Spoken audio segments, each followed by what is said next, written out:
Et si un enfant de 8 ans vous suppliait de rester seul, pendant que le reste de sa famille part sans lui, accepteriez-vous ce choix?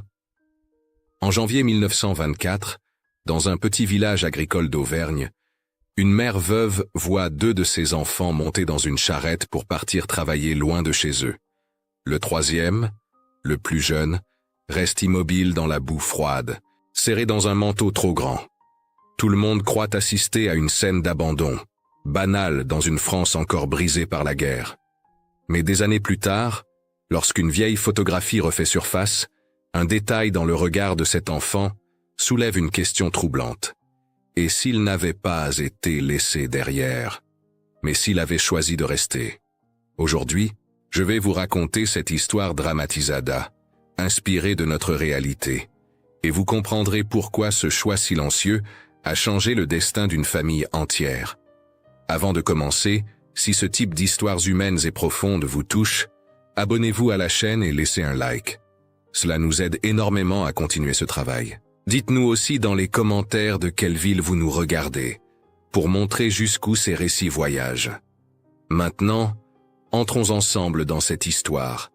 Cette photographie a été trouvée dans la poche d'un manteau d'enfant, 3 décennies après avoir été prise. Quand on l'observe attentivement, on remarque quelque chose d'étrange dans le regard du petit garçon qui reste en arrière. Ce n'est pas le regard d'un enfant abandonné.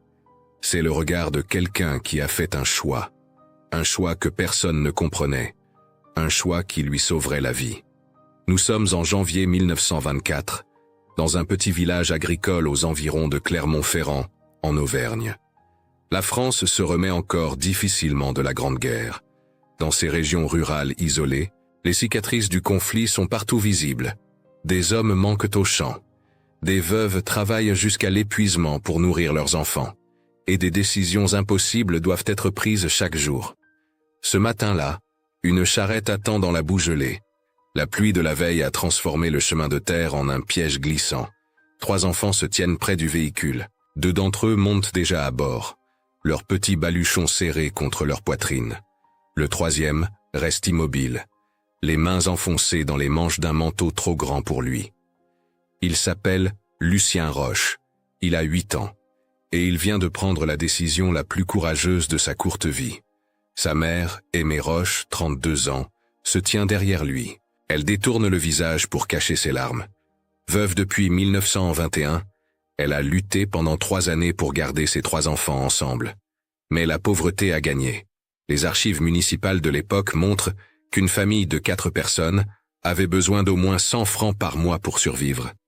Aimée en gagnait à peine 40 en travaillant dans les fermes voisines. Quand le programme de travail saisonnier a été annoncé au village, offrant d'emmener des enfants vers le nord pour leur donner un lit, de la nourriture et une éducation basique, elle a su qu'elle n'avait pas le choix. Le registre paroissial mentionne que 23 enfants de la région sont partis cette année-là. Ses 2 aînés, Juliette, 12 ans, et René, 10 ans, devaient partir. Le plan était de laisser Lucien avec elle. Il était le plus fragile, le plus petit. Cela semblait logique. Mais ses frères et sœurs avaient insisté pour qu'il vienne aussi. Ce n'était pas juste de l'exclure de cette opportunité, disait-il. Il ne voulait pas le laisser derrière. C'est Lucien lui-même qui a tout bouleversé. La veille au soir, alors que sa mère préparait les affaires pour le départ, il s'était approché d'elle dans la pénombre de leur petite cuisine. La lueur du feu de bois éclairait à peine son visage pâle. Il avait dit doucement, d'une voix qui tremblait à peine, « Maman, laisse-moi rester. Je jure que je prendrai soin de notre maison. » Aimée s'était figée, la chemise de René encore dans les mains. Elle avait regardé son plus jeune fils sans comprendre. Pourquoi voudrait-il rester? L'allogement dans le Nord promettait 3 repas par jour, un poêle chaud, même des leçons d'écriture. Ici, il n'y aurait que le froid, la solitude et le travail épuisant. « Lucien, mon petit, tu ne comprends pas. Là-bas, tu auras. »« Je sais, maman, mais je veux rester avec toi. » Ce que personne ne savait, ce que Lucien cachait depuis des mois, c'était son secret. Un secret qui pesait lourd dans sa poitrine chaque nuit, qui le réveillait en sueur, qui lui coupait le souffle quand il montait les escaliers. Il souffrait. Ses poumons le trahissaient. Depuis l'automne, il avait remarqué que respirer devenait parfois difficile, surtout quand le froid s'installait. Il toussait la nuit, discrètement, étouffant le son dans son oreiller pour ne pas réveiller ses frères et sœurs.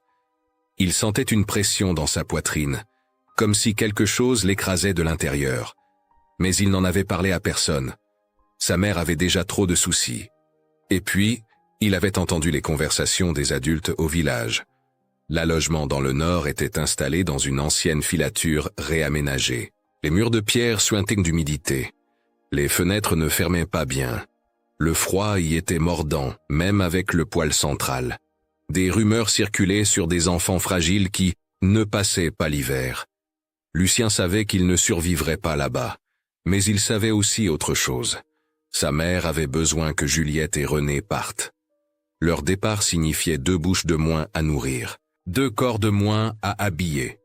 Si les 3 partaient, elle serait complètement seule pour affronter l'hiver le plus dur. S'il lui restait, il pourrait l'aider. Garder le feu allumé, ramasser du bois, maintenir la maison debout.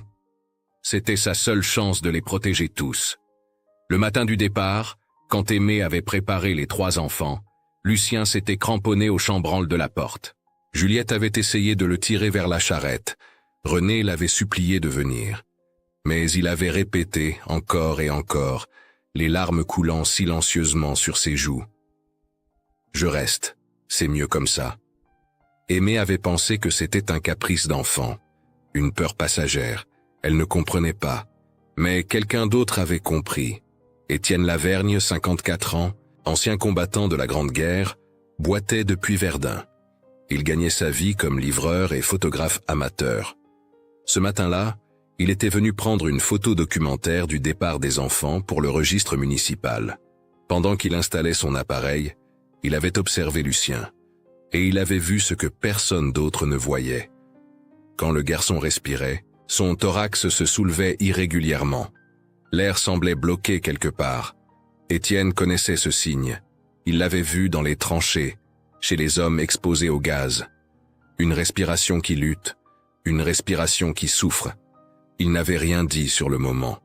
Mais après que la charrette soit partie, emportant Juliette et René vers la gare de Clermont-Ferrand, il s'était approché d'Aimé. « Madame Roche, si vous avez besoin d'aide avec le petit, je passerai voir comment il va. » C'était une offre simple, mais dans ce village où chacun luttait pour sa propre survie, c'était aussi un acte de bonté rare. Aimé avait accepté, sans vraiment comprendre pourquoi cet homme s'intéressait à son fils. Elle était trop accablée de chagrin pour poser des questions. Les jours suivants ont été les plus difficiles de la vie de Lucien. La maison semblait immense et vide sans Juliette et René. Le silence était écrasant. Sa mère partait avant l'aube pour travailler à la ferme Dumont, à 3 kilomètres de marche. Elle ne rentrait qu'à la tombée de la nuit, épuisée, les mains gercées par le froid. Lucien restait seul. Il devait maintenir le feu du poêle, sans quoi la maison deviendrait un tombeau glacé. Mais ramasser du bois l'essoufflait. Monter l'escalier pour vérifier les fuites dans le grenier le faisait halter. Parfois, des vertiges le prenaient et il devait s'asseoir, la tête entre les genoux, attendant que le monde cesse de tourner. Mais il ne disait rien. Quand sa mère rentrait et lui demandait comment s'était passée sa journée, il répondait toujours « Ça va, maman, je vais bien, je dois aller bien ». Aimé voyait qu'il était fatigué, mais elle pensait que c'était normal. Un enfant de 8 ans, seul toute la journée, c'était épuisant. Elle ne voyait pas la pâleur grandissante de sa peau. Elle n'entendait pas sa respiration sifflante la nuit. Mais Étienne, lui, remarquait tout.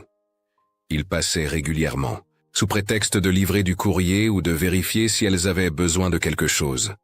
À chaque visite, il observait Lucien un peu plus attentivement. La couleur de ses lèvres, la façon dont il s'asseyait, toujours le dos courbé pour faciliter sa respiration. Les quintes de toux qui l'étouffaient dès qu'il remarquait qu'on le regardait.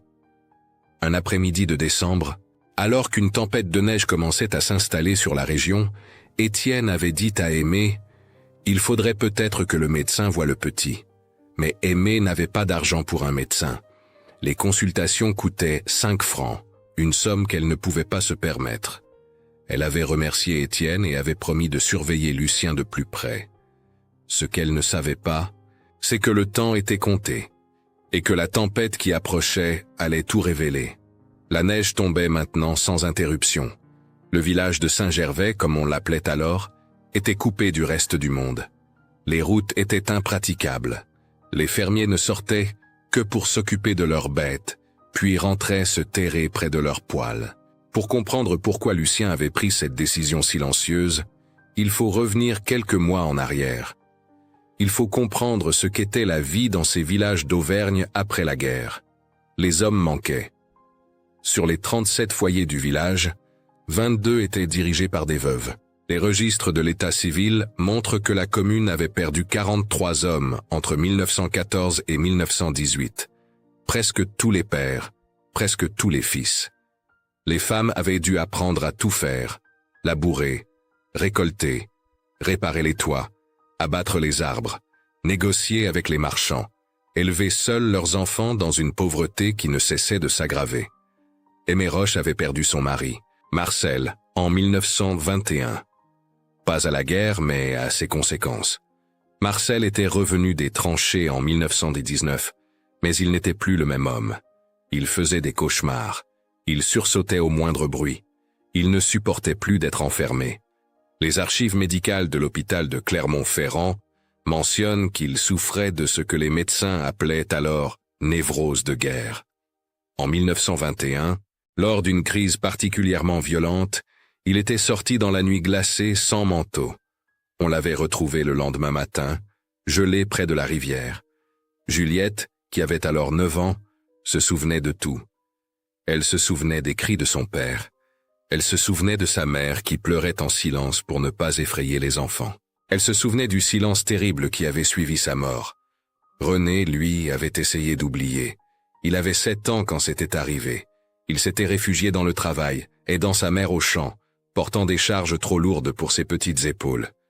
Mais Lucien, qui n'avait que 5 ans, avait développé quelque chose de différent.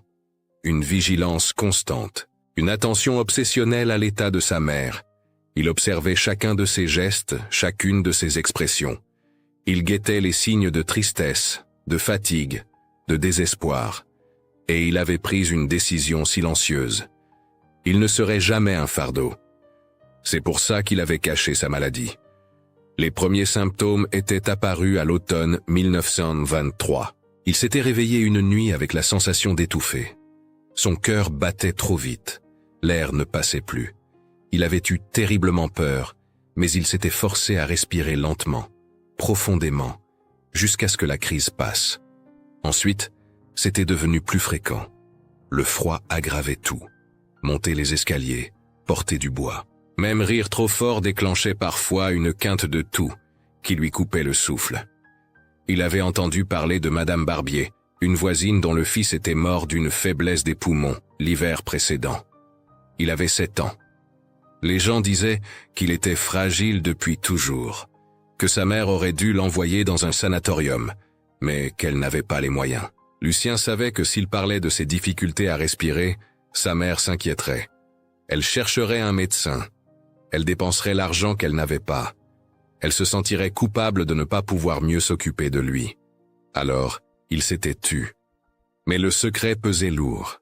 Quand le programme de travail saisonnier avait été annoncé, Lucien avait écouté attentivement les discussions des adultes. L'allogement était installé dans une ancienne filature textile près de l'île, réaménagée pour accueillir des enfants de familles pauvres. Les enfants y travaillaient quelques heures par jour dans des fermes voisines, et le reste du temps, ils recevaient une éducation basique, lire, écrire, compter. Mais ce que les adultes ne disaient pas devant les enfants, Lucien l'avait entendu en se cachant derrière la porte de l'église après la messe.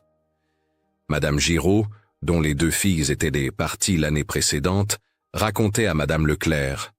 « L'endroit est humide, les murs suintent. Il y a un seul poêle pour 60 enfants. Ma Jeanne a écrit qu'elle a froid tout le temps, et la petite Mathilde de la famille Renard est tombée malade le 1er mois. Ils l'ont renvoyée chez elle. Elle est morte en février. » Lucien avait senti son cœur se glacer. Si lui partait là-bas, avec ses poumons fragiles, il ne tiendrait pas. Il le savait avec une certitude absolue. et sa mort briserait sa mère définitivement. Mais il savait aussi autre chose. Si Juliette et René partaient, ils auraient 3 repas par jour.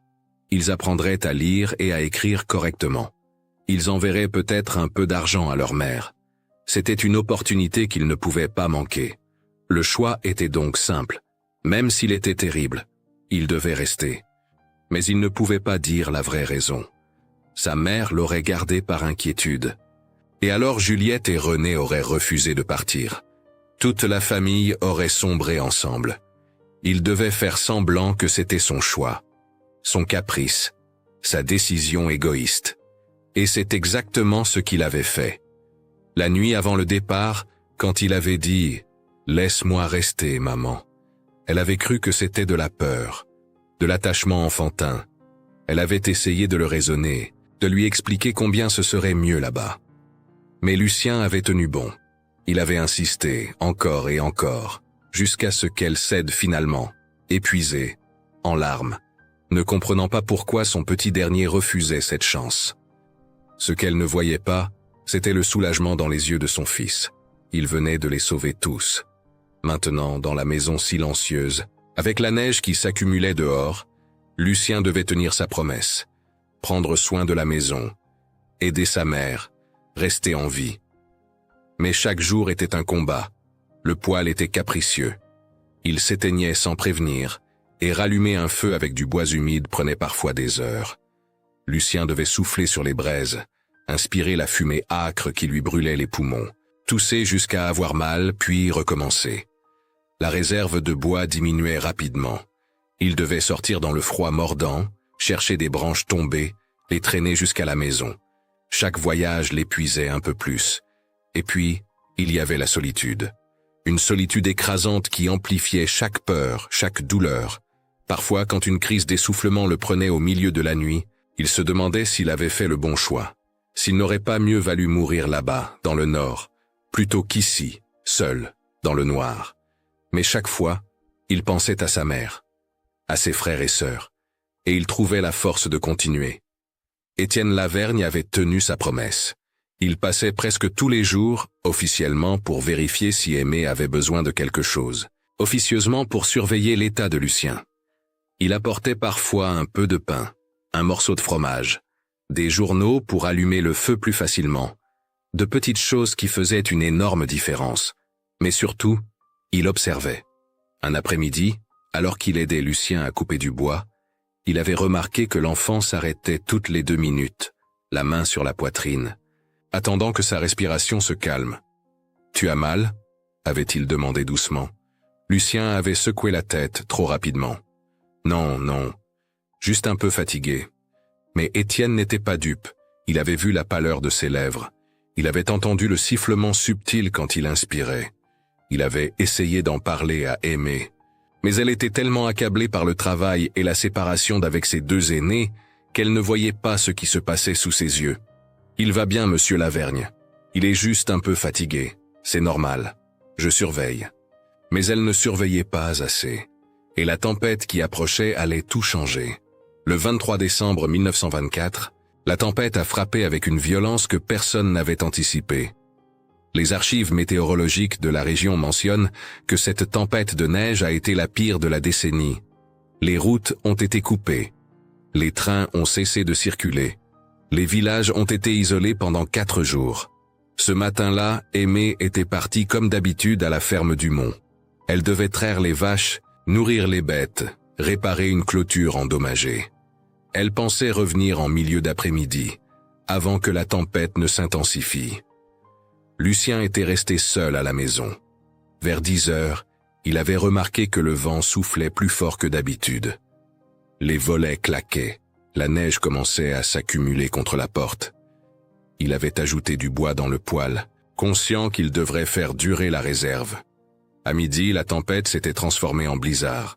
La visibilité était nulle. Le vent hurlait comme une bête enragée. Lucien avait compris que sa mère ne pourrait pas rentrer. La ferme du Mont était à 3 kilomètres. Impossible de marcher par ce temps. Elle devrait rester là-bas jusqu'à ce que la tempête se calme, ce qui signifiait que lui serait seul pour la nuit, peut-être plus. Il avait eu peur, mais il s'était forcé à rester calme. Il devait être raisonnable. Économiser le bois, garder le feu allumé, ne pas paniquer. Mais vers 15 heures, quelque chose s'est produit. Le vent avait arraché une partie du toit de l'appentis où était stocké le bois. La neige s'était engouffrée, mouillant toute la réserve. Quand Lucien était sorti pour vérifier, il avait été saisi par le froid glacial. En quelques secondes, ses vêtements étaient trempés. Ses mains étaient engourdies.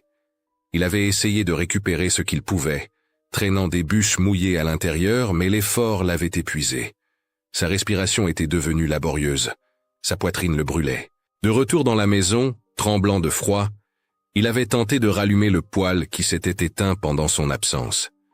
Mais le bois mouillé refusait de prendre. Il avait soufflé sur les braises jusqu'à avoir le vertige.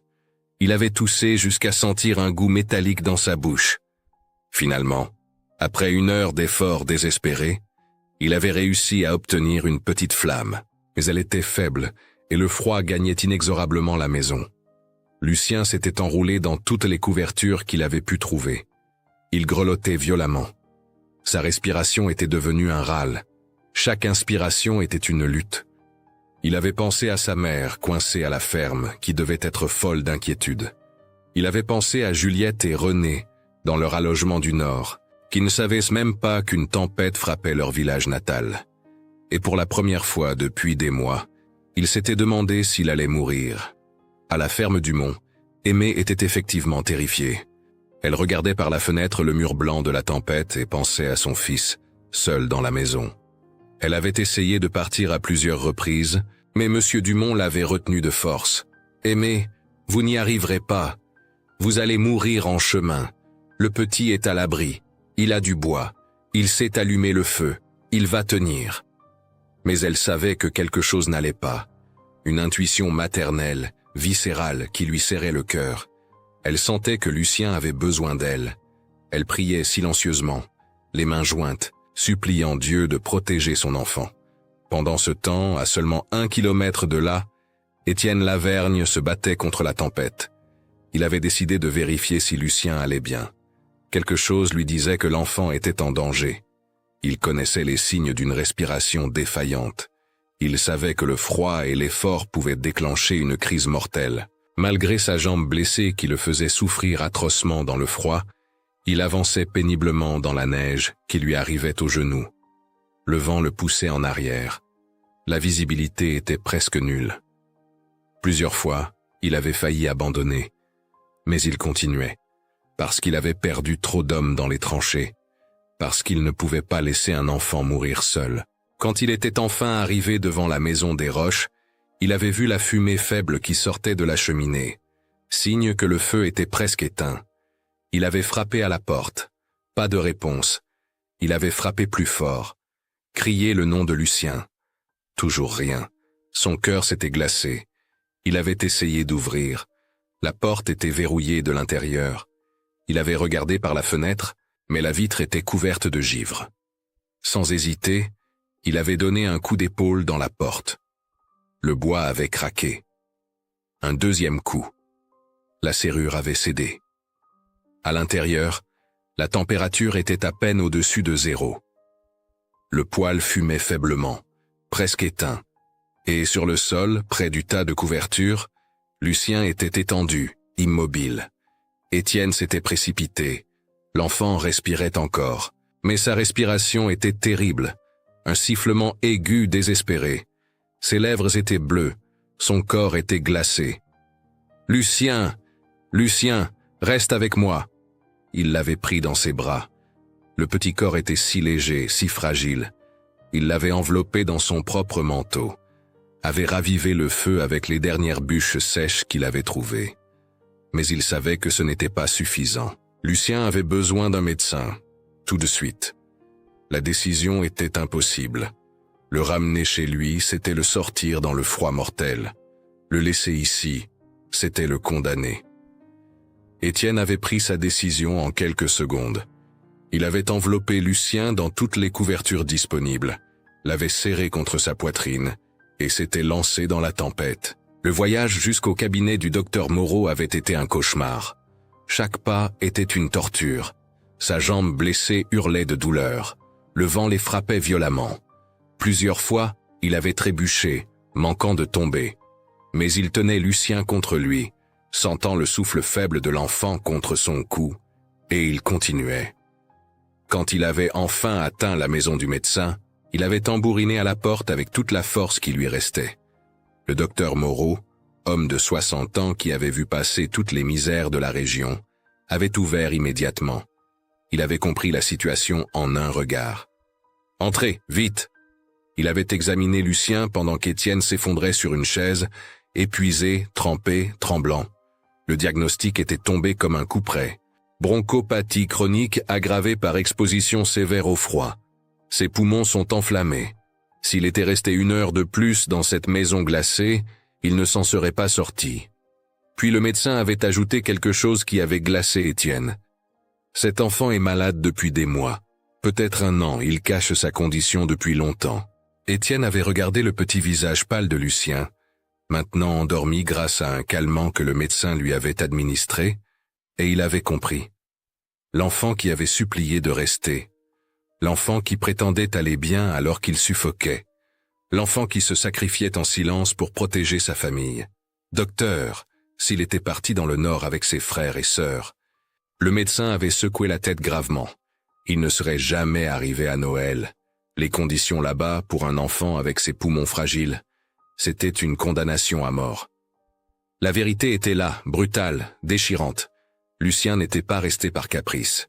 Il était resté pour survivre. Et en restant, il avait aussi sauvé sa famille. Quand la tempête s'est calmée 2 jours plus tard, Aimée avait couru jusqu'au cabinet du médecin. On lui avait dit que son fils était là. Elle était entrée, le cœur battant, terrifiée de ce qu'elle allait découvrir. Lucien était allongé dans un lit, pâle mais éveillé.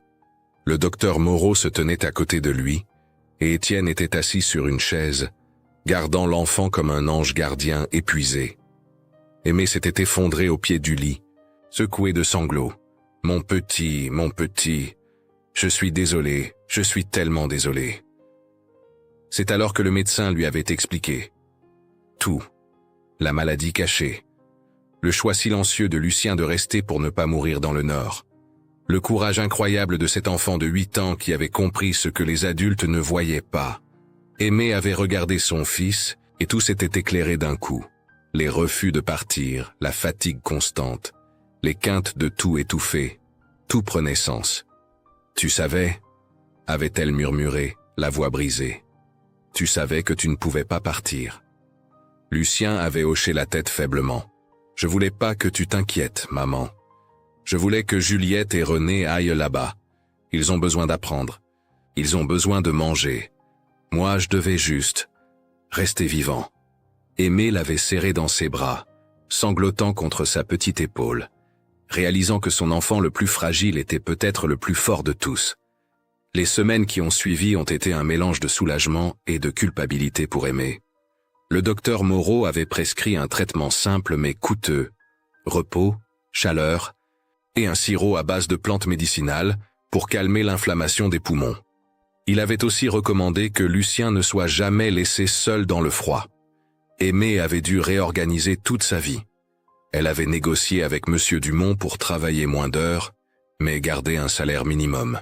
Elle avait accepté de prendre du linge à laver et à raccommoder le soir, travaillant à la lueur d'une bougie pendant que Lucien dormait. Étienne était devenu une présence constante. Il passait chaque jour apportant du bois sec qu'il coupait lui-même malgré sa jambe douloureuse. Il racontait des histoires à Lucien pour le distraire. Il veillait sur eux comme une sentinelle silencieuse. Lentement, très lentement, Lucien avait repris des forces. Sa respiration était devenue moins laborieuse. Ses joues avaient retrouvé un peu de couleur. Mais il restait fragile. Et tous le savaient. Pendant ce temps, dans le nord de la France, Juliette et René vivaient l'expérience que leur petit frère avait refusée. L'allogement était exactement comme Lucien l'avait imaginé. Une ancienne filature transformée en dortoir collectif. Les murs de pierre suintaient d'humidité. Le poêle central chauffait à peine les 60 enfants qui s'entassaient là. La nourriture était suffisante mais monotone. Soupe de légumes, pain noir, parfois un morceau de fromage. Les enfants travaillaient dans les fermes voisines quelques heures par jour. puis recevait des leçons d'écriture et de calcul. Beaucoup tombaient malades. Certains étaient renvoyés chez eux. Un garçon de la région voisine, Paul Renard, était mort en janvier d'une pneumonie. Juliette écrivait des lettres à sa mère, essayant de paraître courageuse, mais entre les lignes, on sentait la tristesse, le froid, la solitude. René, lui, ne se plaignait jamais, mais dans ses rares lettres, il demandait toujours des nouvelles de Lucien. « Est-ce qu'il va bien? Est-ce qu'il mange assez? Dis-lui qu'il me manque. » En février, quand Aimé avait écrit pour raconter ce qui s'était passé pendant la tempête, la vérité sur la maladie de Lucien et son choix silencieux, Juliette avait pleuré pendant des heures dans son lit du dortoir. Elle avait compris que son petit frère les avait sauvés. S'il était venu, il serait mort. Et elle et René auraient porté cette culpabilité toute leur vie. Elle avait écrit une longue lettre à Lucien, qu'il avait lue et relue jusqu'à la savoir par cœur. « Mon petit frère, maman m'a raconté ce que tu as fait. Tu es le plus courageux de nous tous. Je pensais que tu étais juste capricieux. Je pensais que tu ne voulais pas nous laisser partir. Mais tu savais que tu ne survivrais pas ici. Et tu l'as gardé pour toi pour nous protéger. Ici, il fait froid. Ici, c'est dur. Mais je tiens bon parce que je sais que toi aussi tu tiens bon là-bas. Nous sommes forts parce que toi tu es fort. Quand je reviendrai, je te serrerai dans mes bras et je ne te lâcherai plus jamais. Ta grande sœur qui t'aime, Juliette. » Le programme prévoyait que les enfants reviennent pour quelques jours au printemps, puis retournent dans le nord jusqu'à l'été. La date du retour avait été fixée, fin mars 1924. Aimé avait commencé à compter les jours. Lucien aussi, même s'il ne le disait pas. Mais quelque chose d'inattendu s'est produit. Début mars, Monsieur Delacroix, le responsable du programme de travail saisonnier, était venu au village pour organiser le retour temporaire des enfants. Il voulait documenter le programme avec des photographies montrant les familles réunies pour encourager d'autres communes à participer. Il avait demandé à Étienne, connu pour faire des photos de qualité, de capturer ces moments de retrouvailles. C'est ainsi qu'Étienne s'était retrouvé avec son appareil photographique le 28 mars 1924, devant la maison des Roches, alors qu'une charrette attendait pour emmener Juliette et René à la gare. Mais ce que personne n'avait prévu, c'était la scène qui allait se dérouler. Juliette et René devaient repartir après seulement 3 jours au village. C'était le règlement du programme, une visite courte pour voir la famille, puis retour au travail. Aimé avait pleuré en apprenant qu'il ne resterait que 3 jours, 3 jours après 4 mois de séparation. C'était cruel, mais elle n'avait pas le choix. Le matin du départ, toute la famille s'était levée avant l'aube. Aimé avait préparé un petit déjeuner avec les provisions qu'elle avait économisées. Du pain frais, du beurre, même un peu de confiture. Ils avaient mangé en silence, chacun essayant de graver ce moment dans sa mémoire. Lucien regardait son frère et sa sœur avec une intensité douloureuse. 4 mois. Il ne les avait pas vus pendant 4 mois. Juliette avait grandi. René aussi. Ils semblaient plus âgés, plus durs. Mais ils étaient là, vivants, en bonne santé. Son sacrifice avait servi à quelque chose. Quand la charrette était arrivée, conduite par Monsieur Blanchard, un fermier qui faisait la liaison avec la gare, tout le monde était sorti dans la rue boueuse. Il avait plu la veille. Le chemin de terre était transformé en une masse glissante et sale. Mais le ciel commençait à se dégager, laissant passer quelques rayons de soleil timides. Étienne était déjà là, installant son trépied, préparant sa plaque photographique. Juliette et René avaient commencé à charger leurs petits baluchons dans la charrette. Puis ils s'étaient tournés vers Lucien. Juliette s'était agenouillée devant lui, les yeux pleins de larmes. « Lucien, viens avec nous, s'il te plaît. Maintenant que tu vas mieux, viens. » René avait hoché la tête. « Oui, petit frère. On sera ensemble. On va te protéger. » Aimé avait regardé Lucien, espérant secrètement qu'il accepterait. Le docteur Moreau avait dit qu'il allait mieux. Peut-être qu'il pourrait supporter le voyage maintenant. Mais Lucien avait secoué la tête. Non. Le mot était tombé, ferme, définitif. Lucien avait commencé Aimé. Non, maman, je reste. Cette fois, ce n'était plus par nécessité, c'était par choix. Il avait regardé sa mère, cette femme épuisée qui avait tout sacrifié pour eux, et il avait su qu'il ne pouvait pas la laisser seule à nouveau. Maman a besoin de moi ici, je reste avec elle. Aimée avait éclaté en sanglots, tombant à genoux, serrant son fils contre elle. Mon petit courageux. Juliette et René pleuraient aussi, comprenant que leur frère choisissait encore une fois de se sacrifier, mais cette fois pour leur mère. C'est à ce moment précis qu'Étienne avait levé son appareil.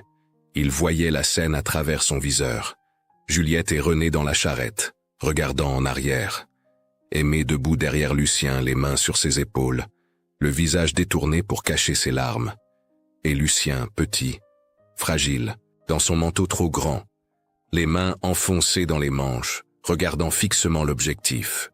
Mais dans ses yeux, il n'y avait pas de tristesse. Il y avait de la détermination. Étienne avait vu ce que personne d'autre ne voyait. Ce n'était pas une photo d'abandon. Ce n'était pas une photo de séparation forcée. C'était une photo de choix. Le choix d'un enfant de 8 ans qui avait compris que l'amour n'est pas toujours dans les mots, mais dans les actes silencieux. Dans les sacrifices que personne ne remarque. Dans la force de rester quand tout le monde part. Il avait appuyé sur le déclencheur. Le moment avait été capturé. Juliette et René dans la charrette, les visages tournés vers leur petit frère. Aimé derrière Lucien, écrasé de chagrin et de fierté. Et Lucien, immobile, regardant l'avenir avec la sagesse précoce de ceux qui ont frôlé la mort et choisi de vivre. La charrette était partie lentement, s'enfonçant dans la boue du chemin. Lucien était resté debout, jusqu'à ce qu'elle disparaisse au tournant de la route. Puis il s'était tourné vers sa mère et avait dit simplement « Rentrons, maman, il faut que tu te reposes. » Et à ce moment-là, Aimé avait compris que son fils n'était plus un enfant. Il était un gardien, un protecteur, un héros silencieux. Étienne avait rangé son équipement, mais avant de partir, il s'était approché de Lucien. « Ce que tu as fait aujourd'hui, petit, beaucoup d'adultes n'en seraient pas capables. » Lucien l'avait regardé sans comprendre. « J'ai juste choisi de rester, monsieur Étienne. »« Non, » avait répondu le vieil homme, la voix tremblante d'émotion. « Tu as choisi d'aimer, et c'est le choix le plus difficile de tous. » Cette photographie, développée quelques jours plus tard dans la chambre noire d'Étienne, était devenue bien plus qu'un simple document administratif. C'était le témoignage d'un amour qui ne crie pas, qui ne demande rien, qui donne tout. Le témoignage qu'être abandonné et choisir de rester sont deux choses complètement différentes, et que parfois, les héros les plus extraordinaires sont ceux qui restent immobiles pendant que le monde s'en va. Les mois qui ont suivi cette photographie ont été marqués par une transformation lente, mais profonde, de la famille Roche. Lucien avait continué à se rétablir. Le traitement du docteur Moreau, combiné à la présence constante de sa mère et aux soins attentifs d'Étienne, avait fait des miracles. Ses poumons se renforçaient. Sa respiration devenait plus régulière. Il restait fragile, mais il apprenait à écouter son corps, à ne plus cacher ses faiblesses. Aimée, elle, avait changé aussi. Elle regardait son fils différemment maintenant. Elle voyait la force dans sa fragilité. Elle comprenait que protéger quelqu'un, ce n'est pas toujours le mettre à l'abri, c'est parfois lui faire confiance pour qu'il trouve sa propre façon de survivre. Elle avait commencé à lui parler comme à un égal, à lui demander son avis, à le consulter avant de prendre des décisions. Et Lucien, sentant cette confiance nouvelle, s'épanouissait. Étienne était devenu bien plus qu'un voisin serviable. Il était devenu le grand-père que les enfants Roche n'avaient jamais eu. Il enseignait à Lucien à lire, à écrire, à compter. Il lui racontait des histoires de la guerre, non pas les horreurs, mais les moments de solidarité, de courage, d'humanité dans la barbarie. Un après-midi de mai, alors qu'ils étaient assis tous les deux devant la maison, regardant le soleil décliner sur les montagnes, Étienne avait sorti la photographie qu'il avait prise en mars. Il l'avait tendue à Lucien. « Garde-la, petit. Un jour, elle te rappellera qui tu es vraiment. » Lucien avait regardé l'image. C'était étrange de se voir ainsi, figé dans ce moment. Il se souvenait de tout. Le bruit de la charrette, les pleurs de sa mère, le regard déchiré de Juliette, la tentative courageuse de René de le convaincre de venir, et son propre choix de rester. « Je ne ressemble pas à un héros, monsieur Étienne. » Le vieil homme avait souri. Les vrais héros ne ressemblent jamais à ce qu'on imagine. En juin, quand le programme de travail saisonnier s'est terminé et que Juliette et René sont rentrés définitivement, les retrouvailles ont été bouleversantes. Juliette avait 13 ans maintenant. Elle avait appris à lire et à écrire couramment. Elle ramenait des livres, des cahiers, des histoires d'un monde que Lucien n'avait jamais vu. René, 11 ans, était devenu plus fort, plus grand. Il avait appris le travail de la terre, les techniques agricoles modernes. Il débordait d'idées pour améliorer le petit potager familial. Mais quand ils ont vu Lucien, ils se sont figés. Il n'était plus le petit garçon malade et pâle qu'ils avaient laissé. Il avait pris du poids. Ses joues avaient retrouvé des couleurs. Il y avait une lumière nouvelle dans ses yeux. Juliette s'était jetée dans ses bras, sanglotant. « Tu es vivant, tu es vraiment vivant. »« Grâce à toi, » avait murmuré Lucien. « Grâce à vous deux. » René les avait rejoints, et les 3 enfants s'étaient serrés les uns contre les autres, pleurant et riant en même temps. Ce soir-là, pour la première fois depuis des années, la petite maison des Roches avait été remplie de rire. Aimée avait préparé un repas avec tout ce qu'elle avait pu économiser. Ce n'était pas grand-chose, mais c'était fait avec amour. Étienne s'était joint à eux, apportant une bouteille de vin qu'il gardait pour les grandes occasions. Ils avaient parlé tard dans la nuit, partageant leurs histoires, leurs peurs, leurs espoirs. Et pour la première fois, Lucien avait raconté toute la vérité. Comment il avait caché sa maladie. Comment il avait compris qu'il ne survivrait pas dans le Nord. Comment il avait choisi de rester non pas par égoïsme, mais par amour. Juliette l'avait écouté, les larmes coulant silencieusement sur ses joues. Pendant tout ce temps, j'ai cru que tu étais juste têtu. Je t'en ai voulu.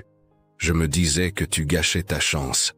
Ce n'était pas une chance pour moi, avait répondu Lucien doucement. C'était une chance pour vous, et c'était la bonne décision. René avait pris la main de son frère. Si tu étais venu, tu serais mort. Paul Renard, tu te souviens de lui. Il est mort en janvier. Il avait les poumons fragiles, comme toi. Le froid l'a tué en 3 semaines. Le silence était tombé sur la table. Ils comprenaient tous maintenant. Le choix de Lucien n'était pas seulement courageux. Il était la seule option qui permettait à la famille de survivre intacte. Aimé avait levé son verre, la voix tremblante, à Lucien, le plus sage de nous tous. Les années qui ont suivi ont prouvé que ce sacrifice initial avait construit quelque chose de plus grand.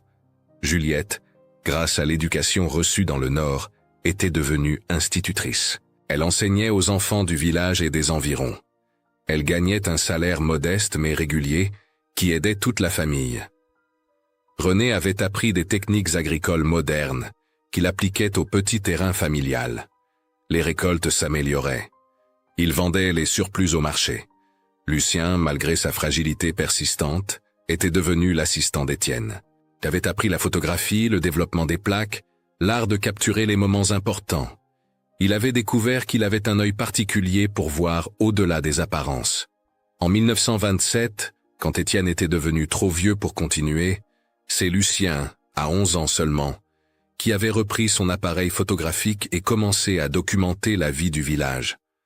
Aimée, elle, n'avait jamais remarié. Elle consacrait sa vie à ses enfants, mais maintenant, elle n'était plus seule pour porter ce fardeau. Ils s'entraidaient. Ils formaient une équipe. Et la photographie de mars 1924 était toujours là, dans un cadre simple, accroché au mur de la cuisine. Les années ont passé. Lucien est devenu un homme. Sa condition pulmonaire ne l'a jamais complètement quitté. Il a dû éviter les travaux trop pénibles, les efforts prolongés. Mais il a vécu pleinement.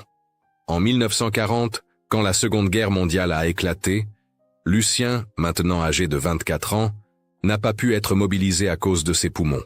Mais il a trouvé une autre façon de servir. Il a documenté, il a photographié, il a préservé la mémoire. Pendant l'occupation, il a caché des familles juives dans les mêmes greniers où il avait autrefois grelotté de froid. Il a utilisé sa chambre noire pour falsifier des papiers d'identité. Il a sauvé des vies, silencieusement, comme il avait toujours fait. René a rejoint la résistance. Juliette a utilisé son école comme relais pour des messages secrets. Aimé, malgré son âge, a caché des enfants dont les parents avaient été déportés.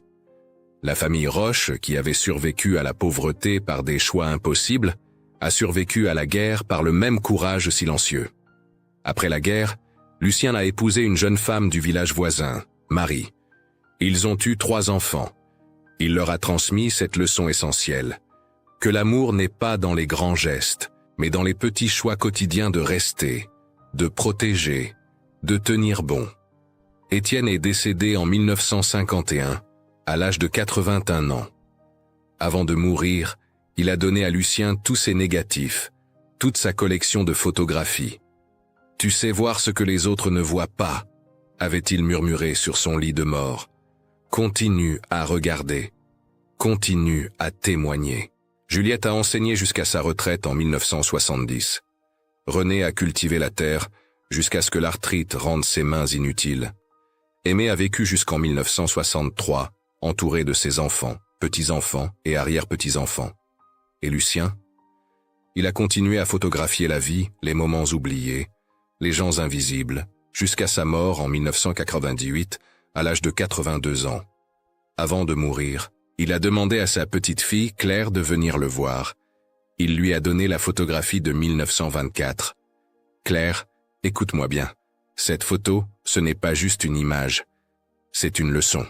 La jeune femme avait regardé l'image jaunie, ce petit garçon immobile pendant que la charrette partait. Quelle leçon, grand-père! Que choisir de rester quand tout le monde part, ce n'est pas de la faiblesse. C'est parfois l'acte le plus courageux qu'on puisse faire. Que se sacrifier en silence ne rend pas héros, mais que c'est quand même nécessaire.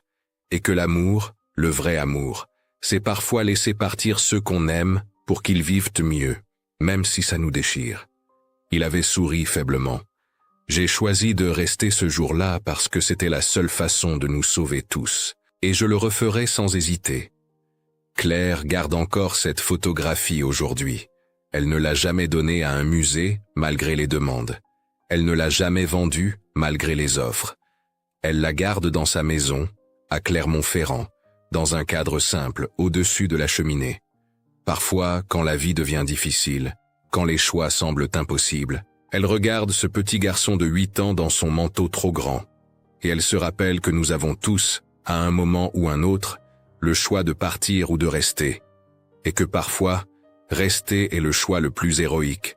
Cette photographie n'est pas celle d'un enfant abandonné, c'est celle d'un enfant qui a choisi l'amour, plutôt que la facilité, la vie plutôt que le confort, sa famille plutôt que lui-même. Et 95 ans plus tard, cette leçon résonne encore, parce que les vrais héros ne portent pas de cape, ils portent des manteaux trop grands et ils restent immobiles pendant que le monde s'en va. Ils choisissent de vivre, même quand c'est difficile. Et ils nous apprennent que l'amour, le vrai, celui qui sauve et qui construit, commence toujours par un choix silencieux. Un choix que personne ne voit, mais qui change tout.